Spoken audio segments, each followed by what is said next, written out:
Good morning and welcome, now that you can hear me, to Quadrant Chambers' annual Shipping Review Breakfast. This event in this magnificent venue always gives me, as a member of Quadrant, extreme pleasure, because coming to a seminar in the evening at the end of the day brings with it, for some of us, the benefit of a much-needed glass of wine. And for many of us, perhaps the benefit of arriving home late and avoiding bedtime duties or cooking duties. This event, by contrast, brings none of those perks. Perhaps all it does bring is an early morning travel in the dark, and yet here you all are.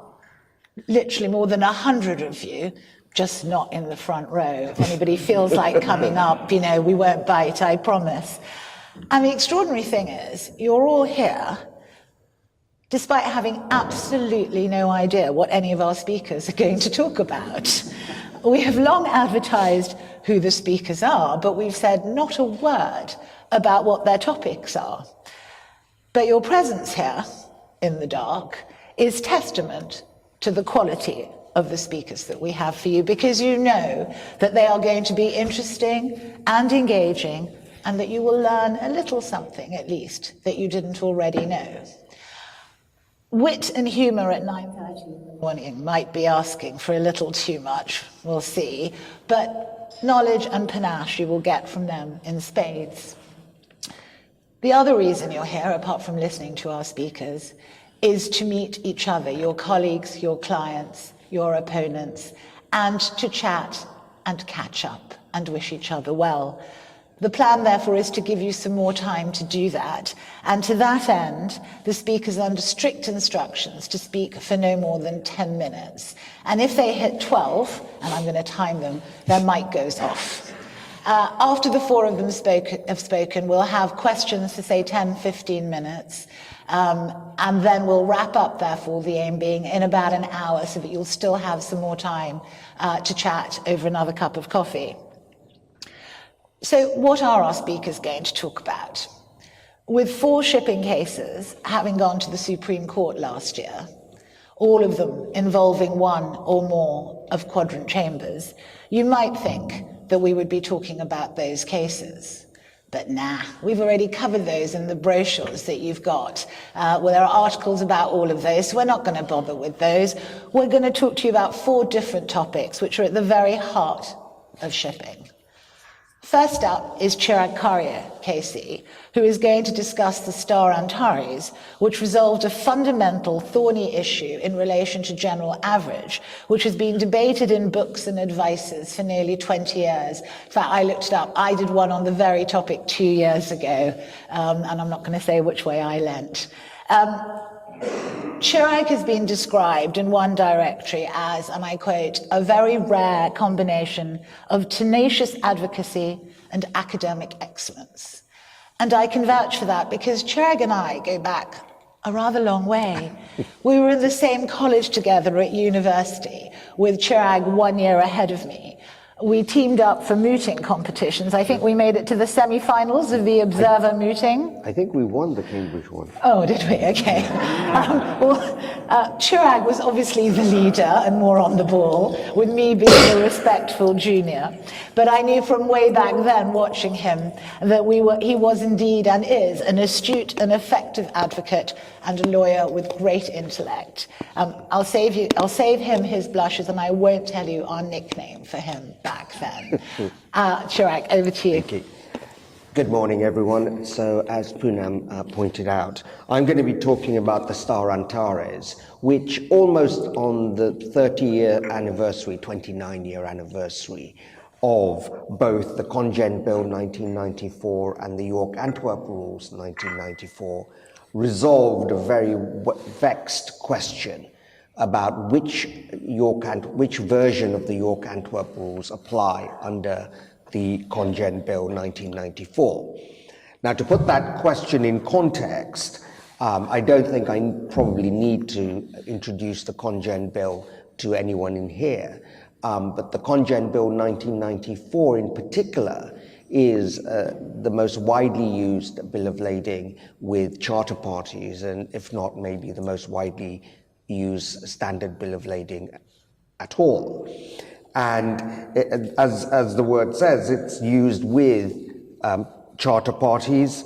And the question that has bedeviled people ever since 2004 is which version of the York-Antwerp rules does one apply when carrying out a general average adjustment when that bill of lading is used, as it commonly is.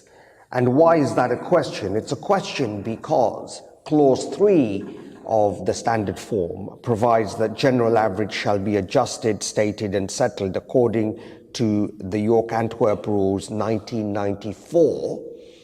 And the next are the crucial questions, crucial words, or any subsequent modification thereof. So now, everything was fine and hunky-dory until 2004, because up until that time, there were only the York-Antwerp Rules 1994, and you simply applied those rules. However, they were introduced in 2004, the York-Antwerp Rules 2004, and then again in 2016, there was yet another version of the York-Antwerp Rules. And the question then arose after 2004 and more acutely after 2016, which version of the rules should be applied when conducting an average adjustment. Do you apply the 1994 because the 2004 and 2016 are not modifications of the 1994, but there are new rules altogether? Or do you apply the new rules that then prevail? This was particularly important for ship owners because the ship owners absolutely hated the 2004 rules. It was very adverse, it affected them adversely if those were applied. Now, in fact, what turned out is the received wisdom within the adjusting community, and indeed, as I'll show, amongst legal commentators, was that the 1994 rules continued to apply, and that the 2004 and 2016 rules were in fact new rules and not modifications. Now that one sees start right from 2004, because when the new 2004 rules were promulgated, there was a piece by the Association of Average Adjusters, which reported on the CMI conferences and pointed out that both the International Subcommittee and the plenary sessions of the CMI had made it clear that the 2004 rules were not simply an amendment or modification of the 1994 rules, but they were new rules altogether. And in fact, in that commentary, the specific issue of Congen Bill 1994 was addressed, and it says the 1994 rules will remain applicable because the 2004 rules are new rules and not modifications of the 1994 rules. And one sees a number of publications thereafter. So in 2007, BIMCO issued a publication which said exactly the same thing, that the 2004 rules are new rules and not modifications of the 1994 rules. Coming from BIMCO, that's obviously a very pro-ship owner community, but you see the same point being made in various communications by the clubs. Guard P&I Club in July 2007 say the same. Now, more importantly, one would think, because this comes in a textbook that's widely available, Lowndes and Rudolph from 2018 and perhaps onwards said this: so widespread is the view amongst practitioners that incorporating language such as that contained in the Congen Bill 94 form does not incorporate the York-Antwerp Rules 2004 or later versions, that it is possible to contend that there is a binding practice in London to this effect. It goes on to say, to put this matter beyond doubt, any reference to subsequent modification was removed from the Congen Bill 2007. So Lowndes and Rudolph is saying there's almost a binding practice in London to that effect. And to a certain extent, you see voyage charters saying the same thing, and also Professor Rose's book on general average. Now, it's in the background of this that a case I was involved in, the parties agreed to go straight to court on a question of construction under Part 8 to determine which set of rules the adjusters should apply.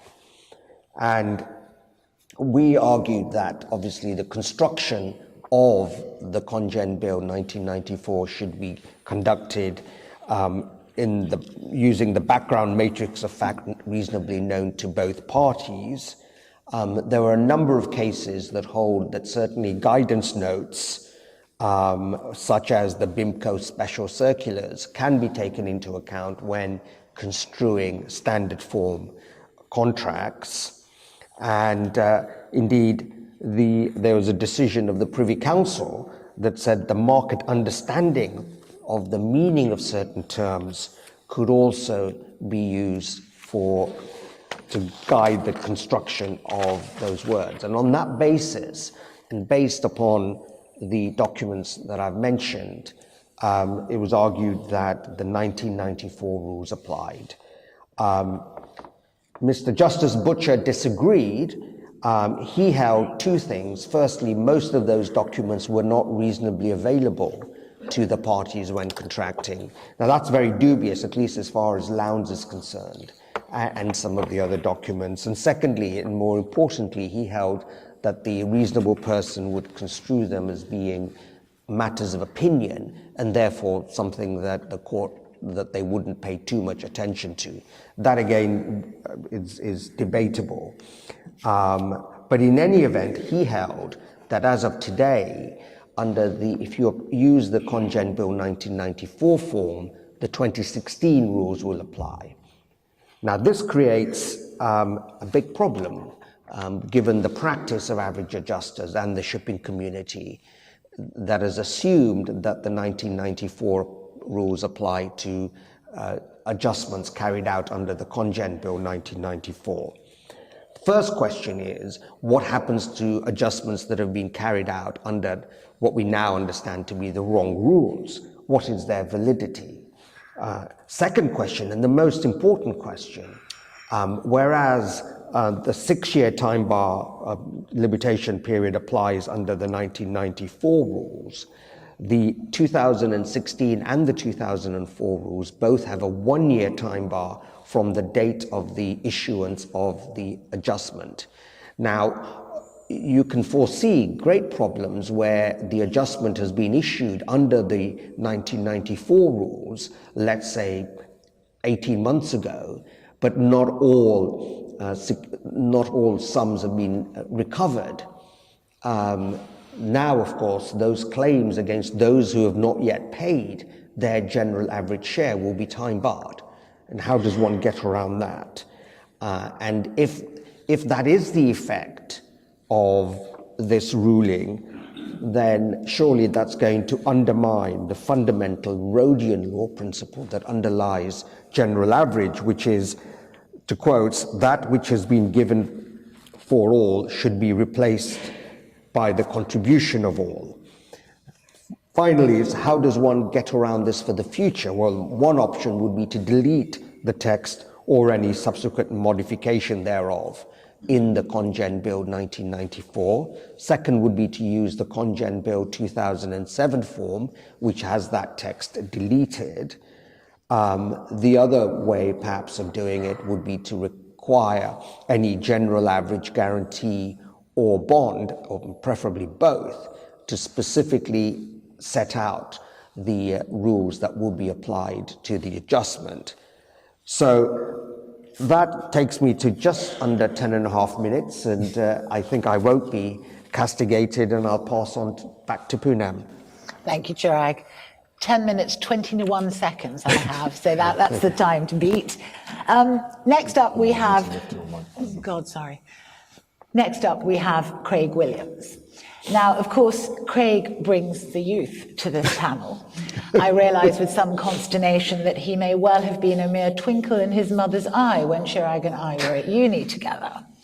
But despite his youth, Craig has accumulated a strong and ever-growing following of solicitors and clients who rightly recognise, as the directories say, that Craig, and I quote, has a very sharp mind, is commercially astute, and he goes the extra mile. Craig is going to discuss the Court of Appeal decision in the Doric Valor, which concerns the difficult issue of when cargo claimants can claim in respect of loss that some might say they have not actually suffered. Craig's going to roll his eyes, but I'm going to say this bit anyway. Every barrister remembers the first time that they fly solo in the Court of Appeal. It's terrifying and very different being in the RCJ with 3 of them rather than just one bearing down on you from up high. It must be even more terrifying these days, doing it for the first time, when you know it's being beamed on the internet and all your colleagues and friends can watch it. Which I did in December, as Craig did a fantastic job in his first solo appearance in the Court of Appeal in the Doric Valor. Craig. Well, the upside of it is it gives me the chance to shamelessly self-promote, so there we are. Much like Volcafe, this case started out as a relatively modest cargo claim. The basic fact pattern is that a cargo of soybeans was loaded in good order and condition, with clean bills of lading, and during transit, and in breach of the contract of carriage, owners had heated a fuel tank adjacent to the cargo hold, which had caused heat damage to a portion of the cargo in one hold. An important point to note, which will be explored later, is that this breach of contract was only admitted in an amendment to the defence a few months before trial, owners originally running an inherent vice defence. The main issue at first instance was a factual one, namely the true extent of the damaged cargo, whether the receivers, as whose assignees the claimants were claiming, had properly mitigated their loss, given that the decisions they took on segregation meant that sub 100 metric tons of physically damaged cargo had resulted in 3,600 metric tons of admixed physically damaged and physically undamaged cargo, which post-discharge could not be segregated. However, the issue quickly became one about title to sue, and more specifically, about how much of the loss had been avoided. This is because the claimants were the sellers of the cargo, claiming as assignees of the receivers.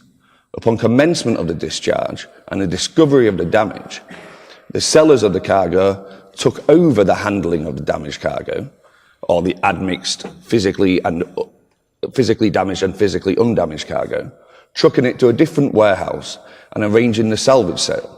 In addition to the salvage sale, the sellers also agreed to compensate the receivers for the difference between the contract price and the salvage sale price by way of a credit note.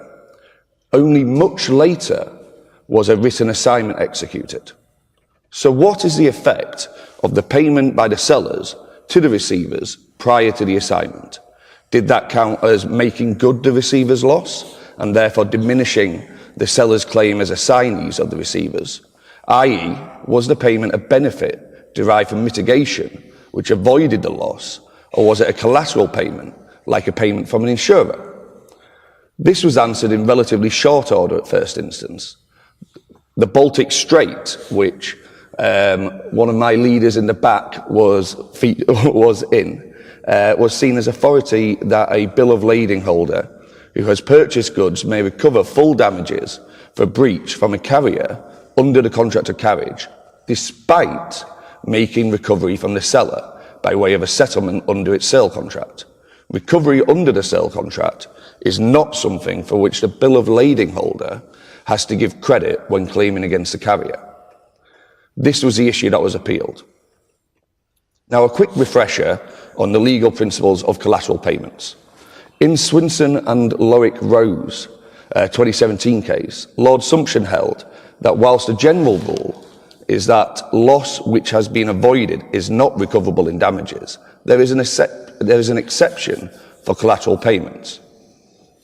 It is difficult to identify a single principle underlying every case of collateral payments, but broadly speaking, collateral benefits or payments are those whose receipt arose independently of the circumstances giving rise to the loss. This includes gifts received by a claimant, even if occasioned by the loss, because the gratuitous nature of the gift means there's no causal relationship. It also includes a benefit received by right from a third party in respect of a loss, but for which the claimant has given consideration independent of the legal relationship between them and the defendant. In ED&F, Man Capital Markets and Cum Harvest Holding, which is a 2022 deceit claim, Lord Justice Males, who was also the Lord Justice who gave the judgment in the Doric Valour, said that the question whether an action which diminishes loss arises out of a transaction as distinct from being independent or collateral is a question of causation.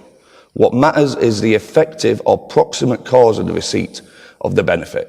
Importantly, benefit does not necessarily arise out of a transaction merely because it would not have been received but for the defendant's breach, i.e., but for causation is not enough.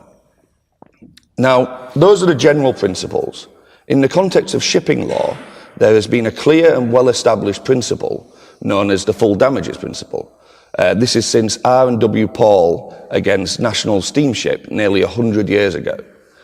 That when a cargo is damaged by a ship owner in the course of a voyage, a bill of lading holder with title to sue, in the absence of special circumstances, is entitled to recover damages based on the difference between the sound arrived value and the actual value of the cargo, without giving credit for a payment received pursuant to a contract of sale to which the bill of lading holder is party. So is that full damages principle a simple application of the collateral payment doctrine, or is it a peculiar rule of shipping requiring additional hurdles to be satisfied? Owner's appeal progressed on the inherent basis that it was a peculiar rule of shipping law which required additional justification. Owners sought to distinguish themselves from R&W Paul in the following ways. One, they argued that in the Doric Valour, unlike in R&W Paul, there was no dispute. In R&W Paul, the receivers had a claim against the sellers because the seller guaranteed the condition of the cargo on arrival at discharge port. Indeed, they had been held liable in an arbitration.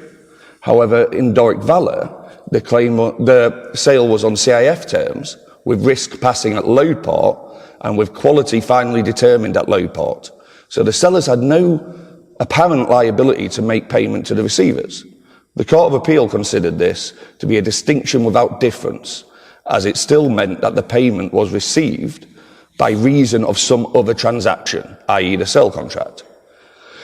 The Court of Appeal also found that there was indeed a dispute, and whilst that dispute might have failed, given that it was possible at the time that the owners would argue, as they in fact did, that the damage was caused by inherent vice, then it was understandable that the parties conducted themselves in the way they did.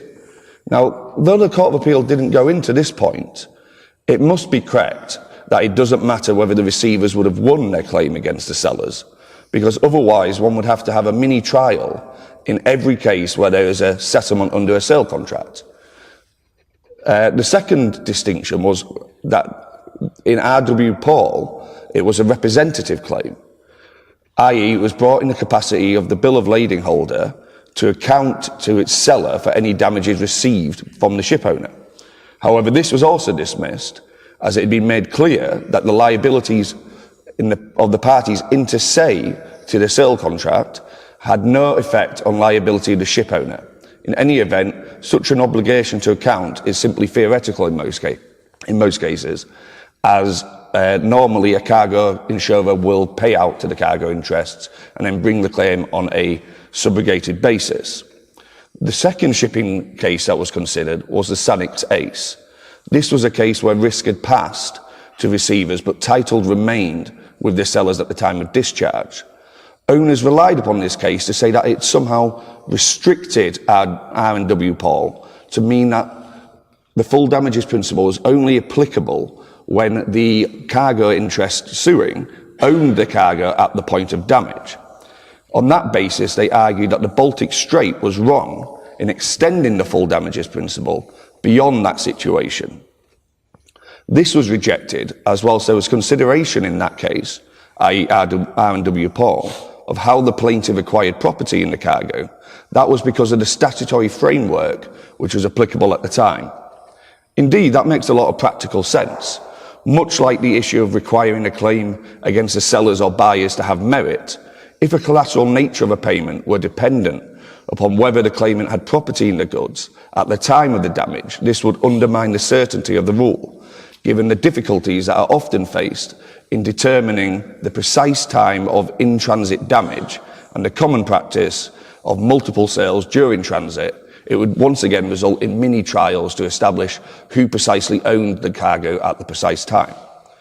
Now, as such, the full damages rule is justified as a simple application of the collateral payment doctrine to the shipping context, where payments under sales contracts are considered to arise independently from the breach of the ship owner of the contracted carriage, with no need for additional hurdles, such as proof that the claimant could have succeeded in a claim against their sellers or buyers, or that the claimant owned the cargo at the time of the damage.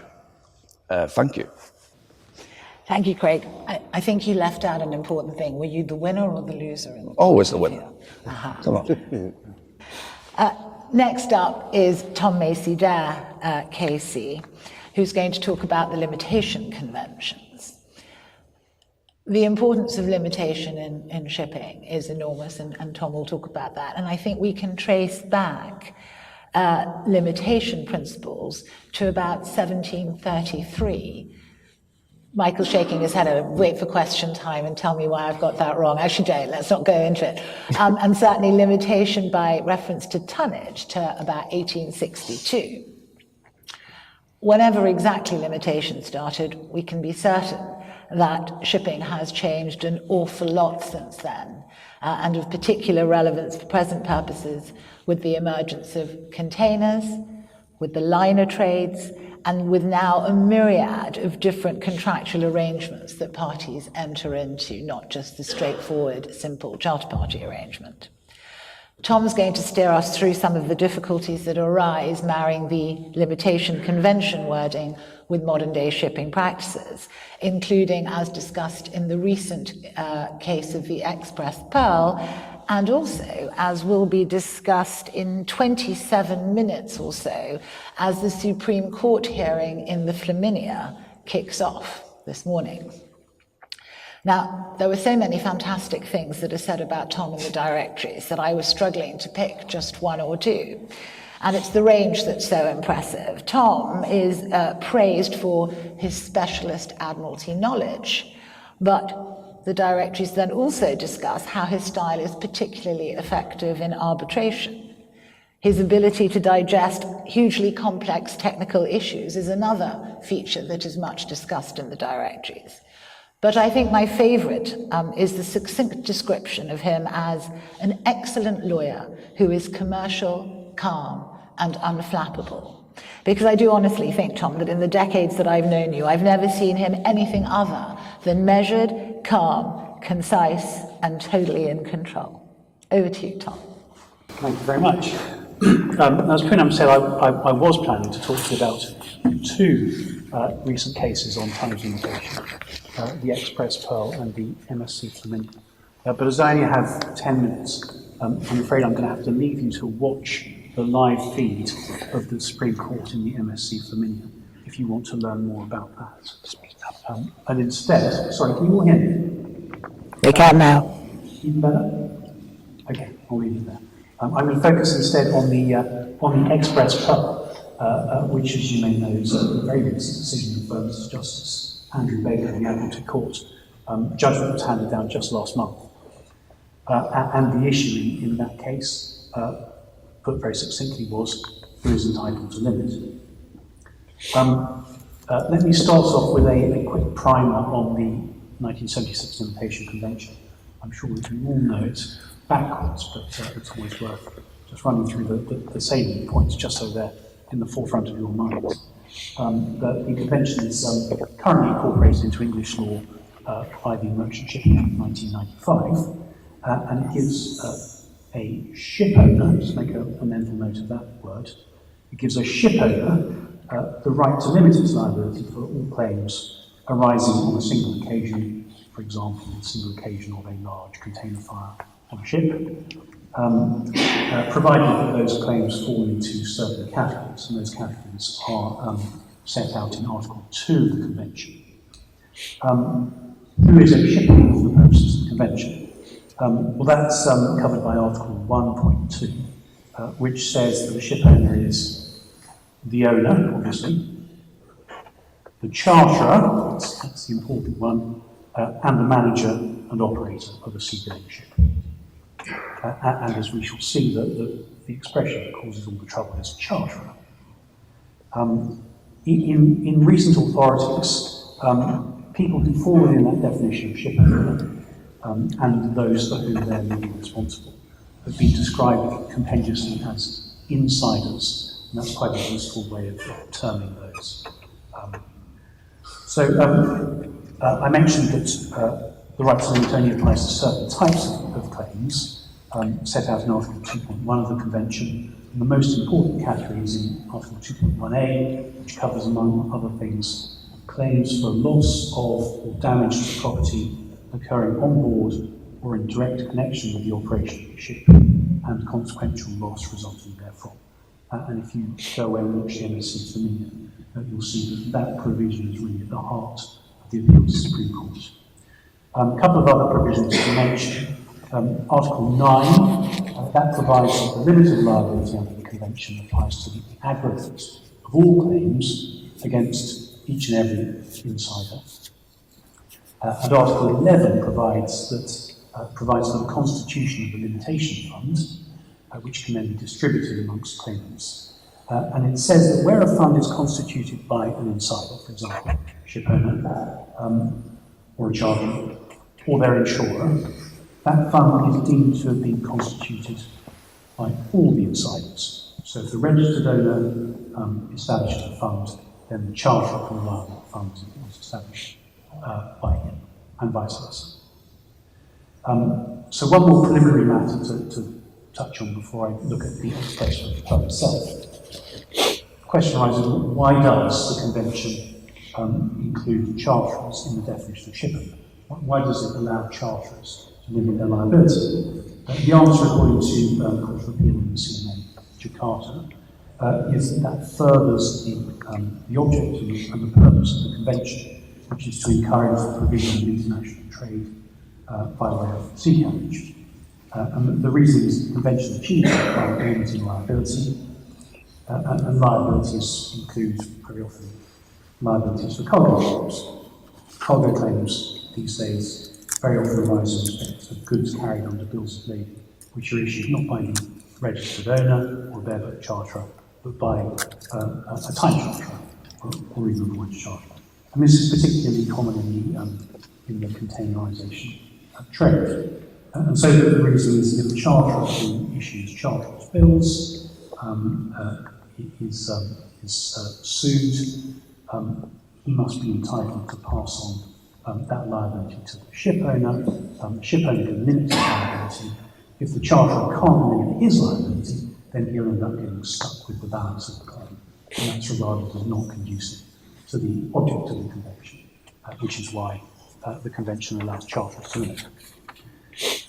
So turning to the express power, this was a case arising from a very serious fire on a container ship in the Indian Ocean, which resulted in the loss of the ship and the cargo. In that case, the vessel was bareboat chartered, and the bareboat charterers had time chartered her to time charterers under a period time charter. And so that all three of those parties, the registered owners, the bareboat charterers, and the time charterers, commenced a limitation action in England, and they constituted a limitation fund here. And there's no issue about bareboat charterers and period time charterers being charterers for the purposes of the Convention, so they're entitled to limit. But then three other parties applied to the court for declarations that they were also entitled to use, and that they were entitled to take advantage of these funds. And they were three well-known container shipping lines: Maersk, MSC, and Bengal Tiger. And all three of them had contracts with the period time charter, which entitled them to utilise slots on board the vessel. So the question was, were they themselves charterers for the purposes of the convention? The Admiralty Court had considered a similar issue in a previous case called the MSC Napoli in 2008, and that was a decision of Mr. Justice Tier, who was the Admiralty judge at that time. And in that case, he had to consider whether two parties who were expressly called slot charterers and had agreements which referred to them as slot charterers were entitled to the two parties were Hapag-Lloyd and Stinnes. One might say that calling them slot charterers begs the question, but leaving that aside, the contracts that they had in that case, in the MSC Napoli, stated that the time charterers were obliged to provide them with a certain number of slots. They were obliged to pay a sum called slot charter hire for those slots, and the contract also provided that they were to issue their own bills of lading for goods shipped pursuant to an arrangement. And Mr. Justice Tier in the MSC Napoli held that they were both charterers for the purpose of the convention. He relied firstly on the expression slot charterer, which is how they were described in their own contracts, and he reasoned, why is that any different from any other type of charter party? Why is that any different from any other type of charter? And he also reasoned that as a matter of policy, if slot charterers were not included in the regime of the convention, that would be detrimental to the aims of the convention. And he regarded as irrelevant that slot charterers, unlike other types of charterers, don't get to control the entire cargo carrying capacity of the ship. So that didn't matter. So that was an app in the Express Pearl. The situation was a little bit less clear cut, because none of those three lines, the preceding declarations, could point to a contract in which they were described as slot charterers, or indeed of any type of charterers. So the Admiralty judge, Mr. Justice Andrew Baker, reasoned that in order to determine whether they were charterers, whether they were entitled to limit their liability, one needs to examine the precise nature of their contractual relationship with the time charterer, and in particular to focus on the substance rather than any specific individual words. And he reasons, this is the very important part, that normally a party would be considered to be a charterer for the purposes of the convention, and therefore entitled to limit its liability. It has a contract with the disposal tenant, so in this case the time charterer, and under that contract it's entitled to utilise part of the carrying capacity of the ship. Importantly, it's entitled to do so that it can discharge its own obligation as a contracting carrier with the shipper. And ordinarily that means that it will be something that issues its own house bills. And he concluded that on the facts all three of the applicants satisfied that test. There was no real difficulty with Bengal Tiger or with MSC, because their contracts look very much like the slot charters in the Napoli. Maersk's contract is a little bit more difficult because he treated Maersk more like a regular shipper than any kind of charter. In particular, the contract did not oblige Maersk to utilise or pay for any slots on the vessel, and it didn't guarantee to make any slots available to Maersk. It merely gave Maersk priority for slots it wanted ahead of other customers of the time charter. So it didn't look very much like any kind of charter party. But this contract between Maersk and the time charterers did very importantly expressly contemplate that Maersk would be a contracting carrier in respect to the cargo that it shipped, and that it would issue its own bills of lading to the shippers of that cargo. And that was the clincher for the judge. So standing back, the judge's reasoning is focused on whether the person who claims to be the contractor is going to be a contracting carrier, that points to an important conclusion, which is that it's all very well saying that people like mayors and MSC are chargers. It would also mean that NVOCCs, non-vessel operating contractors, who proliferate around the world, who do a lot of business in the container industry, but who issue their own bills of lading, suggests that they too would fall within the definition of chargers in the convention, that they would be entitled to limit their liability. And the judge in the Express Pearl expressly acknowledged that might well be the case, although he didn't have to decide the case. And from a policy point of view, one can see the sense of that, because just as a convention wants to prevent charterers from having to hold the baby when a claim is made against them, similarly, the same policy would require NVOCCs, who are also going to be primarily liable under bills of lading, to have the same protection, so that they're not left holding the balance of the claim that they can't pass up the line as a limitation. But it does seem, one might say, a bit of a stretch to say that an NVOCC, particularly one that might even just ship one container on a vessel, could be described as a charter of that vessel, as a matter of ordinary language. But as I say, that's not been decided by this case.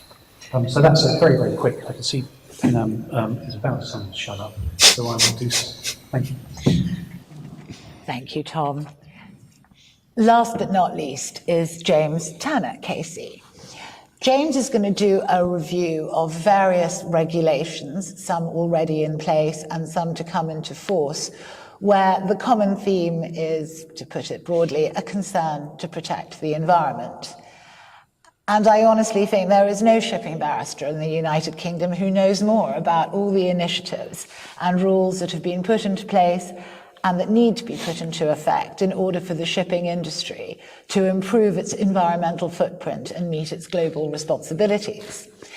I'm hugely grateful to James because he always knows the answer to any question that I have in this area, and also because with his genuine interest and concern, James rightly reminds Quadrant Chambers regularly of its environmental responsibilities. And James's concerns and endeavours were rightly recognised last year when he was shortlisted for the Legal 500 Environmental Sustainability Bar Champion. But James's mastery of Admiralty matters is more widespread than just the topic today. It has rightly been said in a recent directory that James, and I quote, is a superlative wet lawyer. What James doesn't know isn't worth knowing. I'd rephrase that personally. Poonam's quote is, James is a superlative shipping lawyer. What James doesn't know isn't worth knowing. James. Thank you very much, Poonam. As Poonam has signalled, I'm going to cheat and be a little Janus-like in my regulatory review of the year and look forward as well as back. And there are 4 distinct areas which deserve our attention, which I'll take in turn, and they are new UK regulations, secondly, the EU legislation in relation to marine fuels and emissions, thirdly, the IMO MEPC meeting, which is coming up in April, and finally, the coming into force of the Hong Kong Convention on the recycling of ships. So new UK regulations. 6 statutory instruments were issued last year to bring the UK into line with updates to MARPOL and SOLAS and to implement the amendment to the snappily titled International Convention on the Control of Harmful Anti-Fouling Systems on Ships of 2001. And that was an amendment made by the IMO MEPC in 2021. Among other effects, the mandatory parts of the following international codes are now part of UK law and so are applicable to UK flagships and ships visiting UK ports.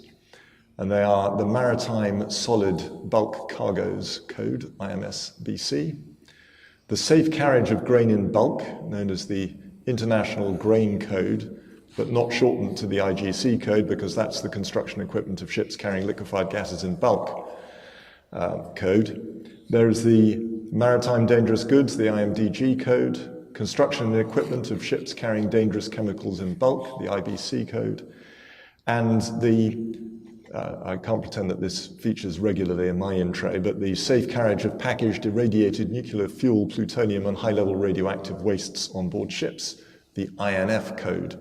Haven't worked out what irradiated nuclear fuel. I'm not finished, is what had occurred to me. Anyway, it's worth noting that all these regulations, or the regulations that they amend, provide for what is called ambulatory effect. What that means, that's provided for under Section 306A, that's big letter A, of the Merchant Shipping Act 1995. What that means is that where the underlying treaty or convention is modified at the public international law level, then as soon as the modification enters into force under the treaty or convention, it also takes effect in English law. And it's worth bearing that in mind because, of course, MARPOL in particular is itself using the ambulatory provision that it has to bring stuff into force without waiting for a majority of ship-owning nations to sign up. It now requires a percentage to vote against for it to be stalled. So much for the UK. EU. The decarbonisation regulations. There are 3 significant EU regulations that by now we should all know about.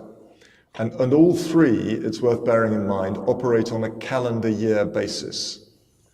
They are, which means that the monitoring period or the reporting period is a calendar year. Those regulations are the Monitoring, Reporting and Verification Regulation, or MRV for short.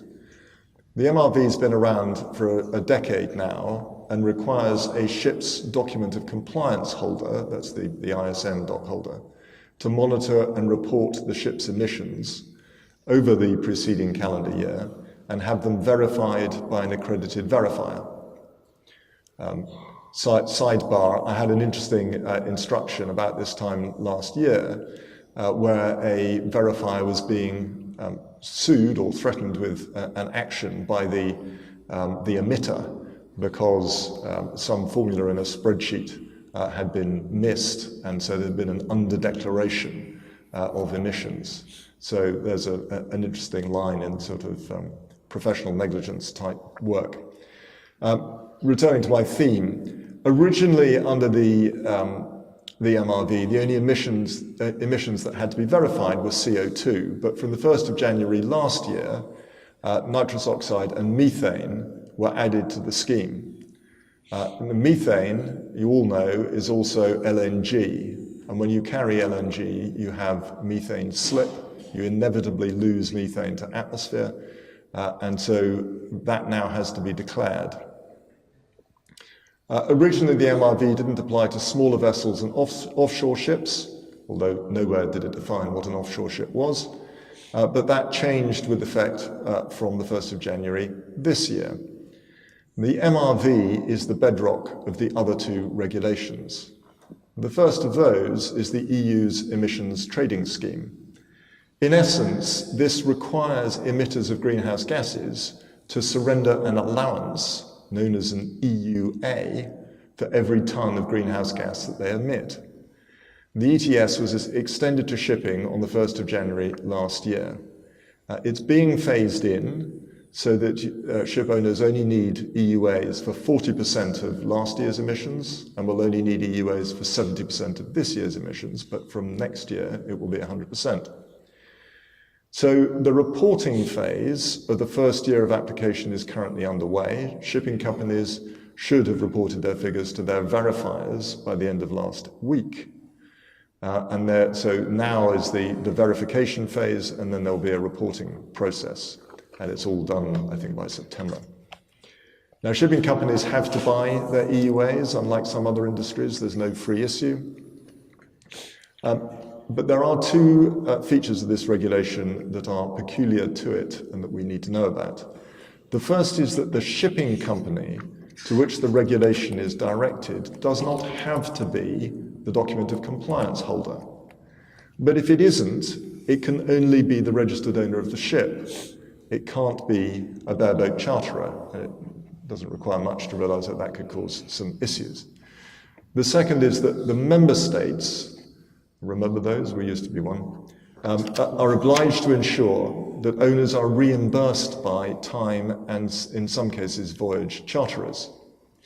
As with the Fuel EU regulation that I will talk about in a moment, the EU ETS applies to voyages which begin or end in an EU port. They don't apply to port calls for bunkering, taking on supplies, crew changes, that sort of thing. If your voyage begins or ends outside the EU, then the charge is for 50% of the voyage emissions. If it's an intra-EU voyage, obviously it's 100%.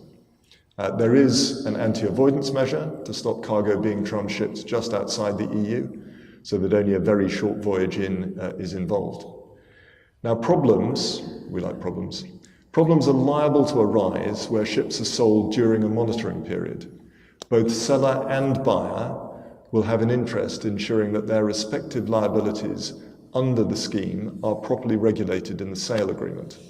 And if they're not, then anomalies and unplanned for losses and therefore disputes are likely to arise. The second regulation, and the infinitely more scary one, is Fuel EU Maritime. Fuel EU Maritime came into force from the 1st of January this year. All large ships, that's 5,000 gross tons and up, have to comply, regardless of flag, at the latest from shortly after their first EU port call this year. The regulation is designed to reduce the fossil fuel component of ships' propulsion over time. And what it does is look at the greenhouse gas intensity of a ship's energy requirements, measured on a well-to-wake basis. That's important, unlike the ETS, which is simply what you pump out into the atmosphere. This is also looking at the greenhouse gas overhead of creating the fuel or mining the fuel in the first place. And it measures the greenhouse gas intensity against a baseline. And then the greenhouse gas intensity then has to be reduced over time on a scale that starts at 2% this year and will eventually reach 80% on the 1st of January 2050, which is only 25 years away. If renewable fuels of non-biological origin, you heard this abbreviation first, RFNBOs, are used, then these earn a double credit. And the point of this is to try and encourage the development and scaling up of, for example, green ammonia as a maritime fuel. If you don't achieve the required reduction, then you'll get a penalty. And the penalty will increase year on year in the event of successive failures to hit the target. And failure to pay the penalty will eventually result in port state detention or in effectively not being allowed to call at EU ports. Now, to help, it will be possible for overperformance to be banked, to be pooled across multiple vessels, and it will be possible to borrow to a limited extent from future years. But, and here's another snag in all of this, all the rights and obligations under this regulation are vested primarily in the document of compliance holder, and there is no requirement, unlike the position under the EU ETS, to make charterers carry the can. And it's not hard to see all sorts of problems arising in practice, and here are just a few. There will be many cases, in many cases, be at least 3 parties involved in the scheme's operation in respect of any one ship. The DOC holder, who may be a third-party manager, the owner or bareboat charterer, and the time charterer. And regulation between those parties of the rights, obligations, and liabilities that arise under Fuel EU will require careful negotiation. Take pooling, for example. All else being equal, both a time charterer operating several ships and a third-party manager who is the DOC holder of many ships may both want to be able to exercise pooling rights, or at least take the benefit of them. Where, which will usually be the case, time charters don't coincide with the calendar year monitoring period, there will need to be some sort of handoff mechanism to ensure that outgoing or incoming charterers pay their fair share, or as the case may be, receive a fair share of the benefits. BIMCO published a time charter clause last year. It looks very good. It's a lot shorter than the CII clause. But even it leaves a number of questions unaddressed, such as how to factor in delivery into the charter when passing a certain place, having left an EU port. As with the EU ETS, complications will also arise when selling a ship or if the DOC holder changes. Now, the amounts at stake and potential complications with Fuel EU are considerable, and the same may be true of the scope for disputes to arise. Now, by way of footnote to all of this, what of the UK? Hurrah. In summary, the UK position is as follows. There is a UK MRV, and that now requires UK accreditation for UK MRV verifiers. There is a UK ETS, which will apply to domestic shipping of 5,000 gross tonnes and above from the start of 2026. There are no plans to extend the UK ETS to international shipping, smaller ships, or to methane or nitrous oxide, but you may be aware that there was a consultation on these topics that closed 2 weeks ago. So more may follow, but it looks like the UK will lag behind the EU for at least the next 2 to 3 years. I've overrun my time, so very quickly, IMO MEPC, the clever money, by which I mean the UCL Bartlett Energy Institute, which is very clever money, is on the IMO introducing something similar to Fuel EU Maritime in April, subject, of course, to the aftershocks of Trump 2.0. All of this is very important because there is a serious risk, and the Bartlett Institute issued a report about this very recently. There's a serious risk of stranded assets now. If you think about it, 40% of the world's shipping fleet carries fossil fuels. All of it is powered by fossil fuels. If you buy a ship today that can't burn a renewable fuel of non-biological origin, then you risk you're taking a big risk in terms of how you're going to trade that ship within the usual lifetime of that ship. If you're buying an LNG carrier today, well, good luck, because the Bartlett Institute reckons that about 40% of the LNG fleet will basically be unemployable by 2030. We will see. Hong Kong Convention finally coming into force. As you know, relatively few parties are party to it, so one can get too excited about it, but all the big 3 shipbreaking nations in the subcontinent are party. So that is a major development, and we will have to see how the Basel Conference of Parties, which is due to meet just before Hong Kong comes into enforce, treats the Hong Kong Convention. Because going forward, unless they decide that it's a convention of equivalent protection, when you decide to scrap a ship, you may find yourself having to comply with 2 very different regulatory regimes. Now I must shut up because I'm well over time. Thank you all for most of you staying awake. Thank you. Thank you, James. Right. Time for you guys to ask any questions. We've got a mic that will be passed around. Can I ask you to wait for it to come to you and then say your name and where you're from before you ask your question? And can I ask you to please ask some questions? Otherwise, I'll have to come up with some, which will be very tedious for you all. So does anybody have a question for any of our 4 speakers? Raise your hand and Hannah will come. Right, you want the tedium of my voice asking a question. No questions, really? All right, we'll see whether we can engender some.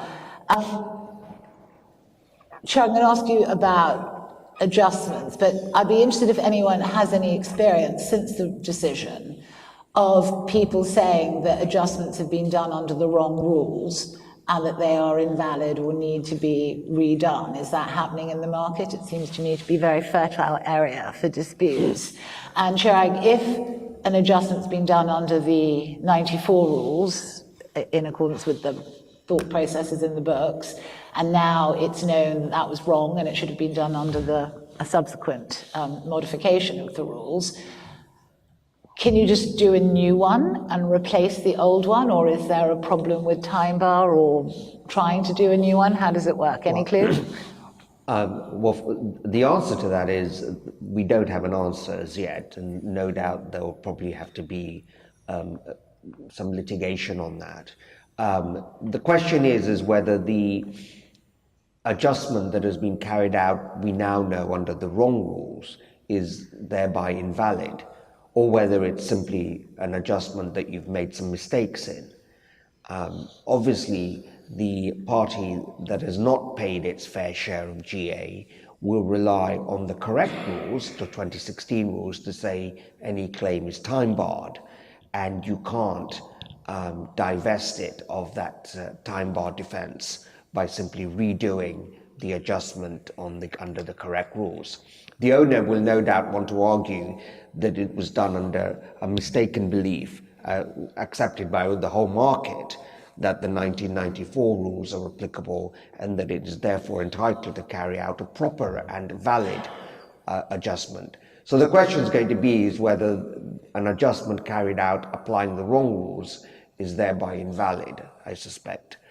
But no doubt there probably will be cases, there must be cases where this is a problem, because owners and adjusters, believing that they had 6 years to bring in the money, may well have been caught off guard by this decision. See if there are any hands up. James, I'm going to let you off. There is a question. Thank you. Nigel. Yeah, hi. Yes, so I'm going to ask Chirag as well, arising from that question, Poonam. So Chirag, how does the 1 year time limit, how is that how is that impacted upon average guarantees and average bonds? You touched on that briefly, but is that relevant to claims under guarantees or bonds, which in my experience are most sort of GA related contribution claims?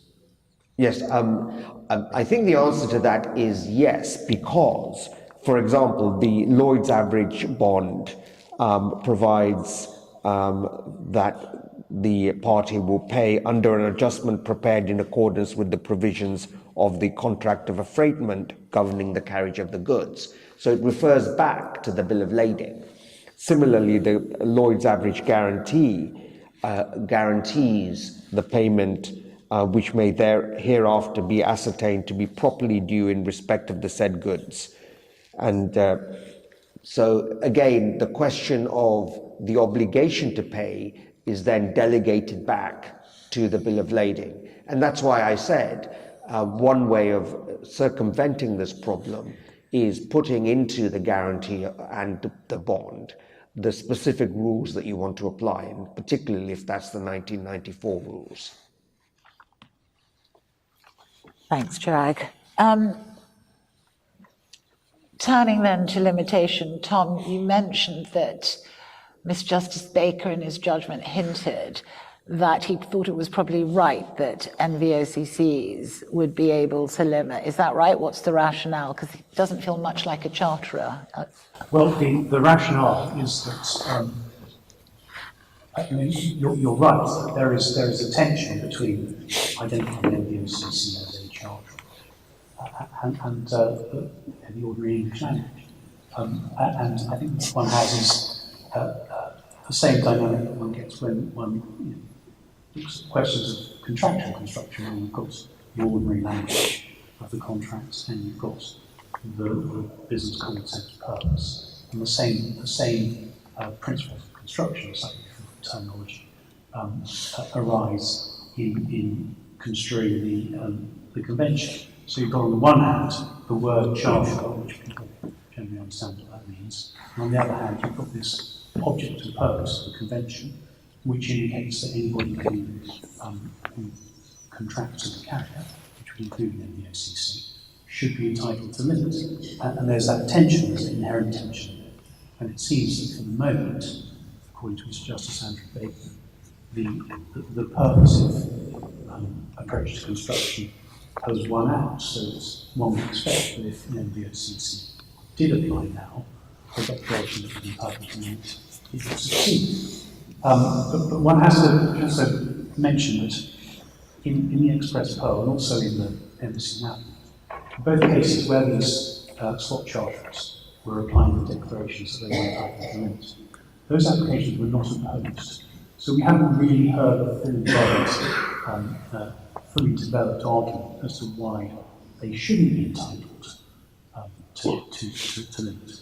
And it may be the case coming down the track where we'll have a fully contested case where the issues are properly threshed out. At the moment, we've just got indications. Thank you, Tom. Yes, can you just hold on for the mic to come to you? You get double points. You're in the second row. I mean, the first row doesn't count, so thank you for being there and for asking a question.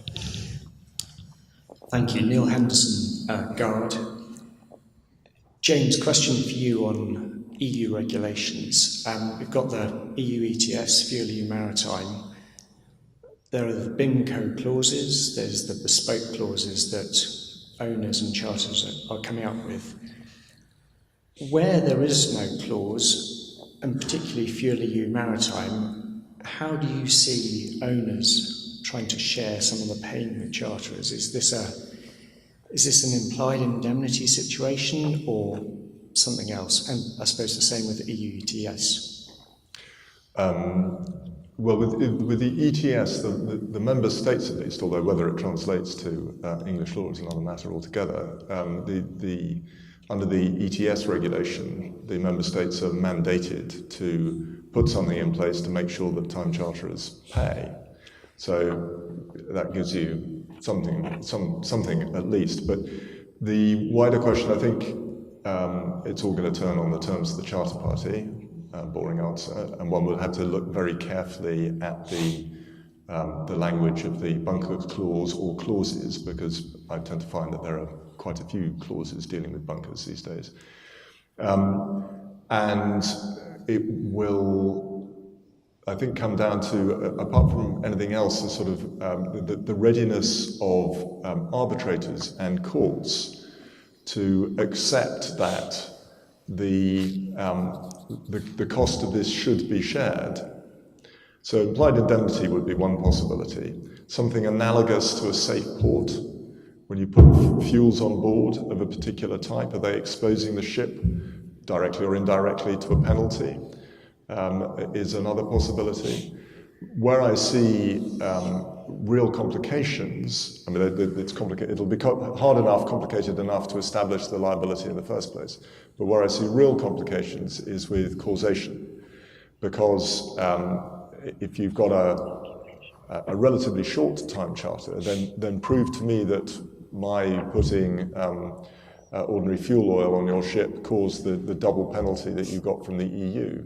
Or if I'm a long-term time charterer, I redeliver the ship and you get a double penalty, prove to me that you couldn't have pooled that, or you couldn't have banked it, you couldn't have borrowed from future years. So I think there's going to be some hard-fought litigation around the facts of particular cases on causation mitigation.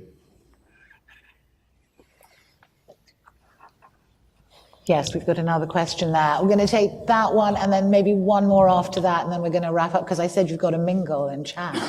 I've got to give you time for that. Over there, just by the camera, Hannah.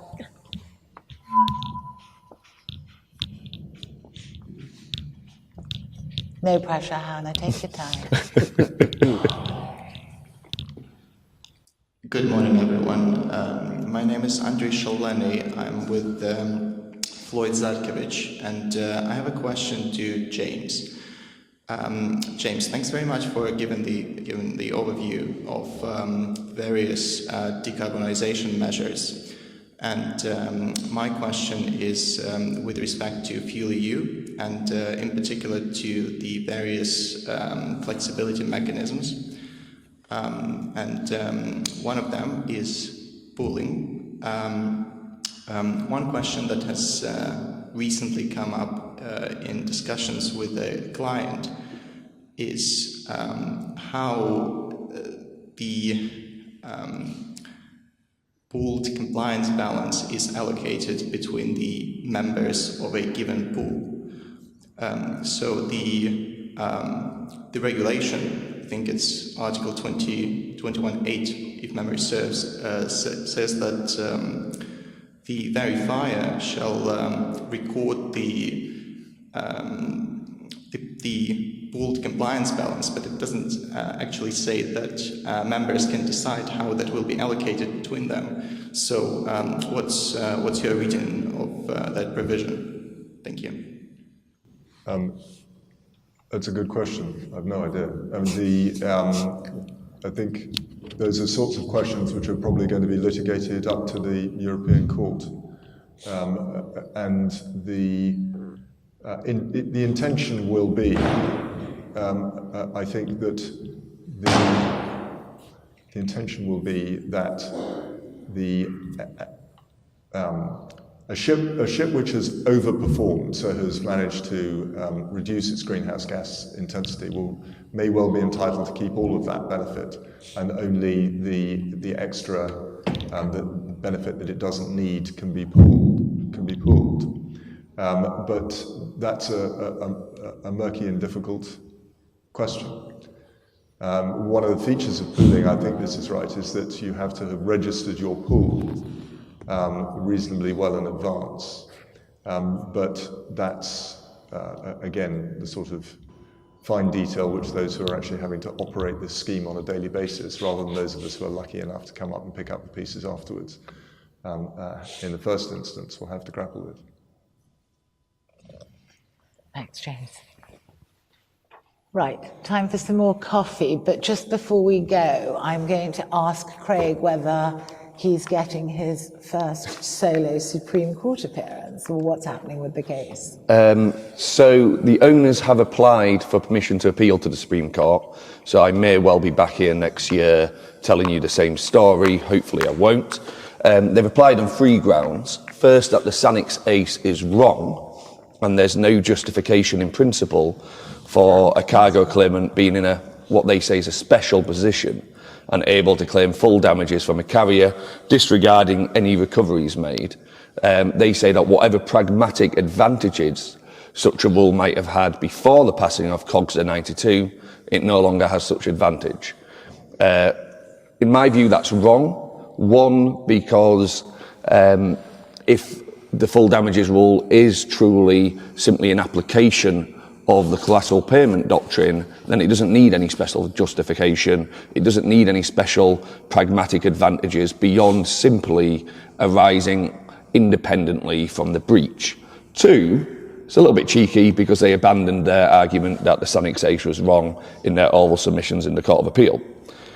The second ground is that if the Sanix Ace is right, it should only be applicable where the cargo claimant owns the cargo at the time of the damage.